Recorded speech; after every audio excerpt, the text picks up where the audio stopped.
Des représentants de l'Alliance des pays producteurs de cacao, la CAPAL, sont en Côte d'Ivoire pour la 77e session ordinaire de leur Assemblée générale annuelle. La rencontre a débuté hier mercredi. Les délégations réfléchissent sur la situation des paiements des contributions et les projets de budget pour l'année cacaoyère 2014-2015 ainsi que le programme d'activité de l'organisation. Guy-Roger Nguessan, Jean-Luc Bangou.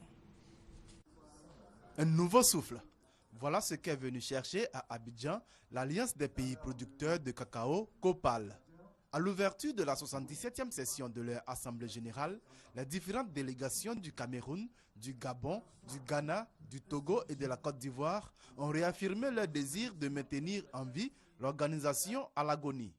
53 ans après sa création à Abidjan, l'Alliance des pays producteurs de cacao souffre aujourd'hui de problèmes organisationnels et financiers. L'enjeu de cette Assemblée générale, c'est la survie même de l'Alliance, de cette organisation qui connaît des difficultés majeures en termes de paiement des contributions, en termes de fonctionnement.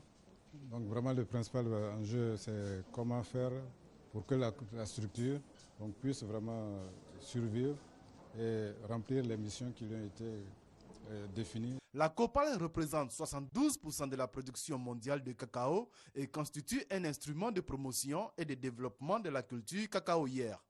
Un atout que Jean-Louis Billon, ministre du Commerce, de l'Artisanat et de la promotion des PME, par ailleurs président de l'Assemblée générale, veut voir davantage mis en exergue. Tout le monde s'accorde sur l'importance de la COPAL et son utilité pour les pays producteurs de cacao.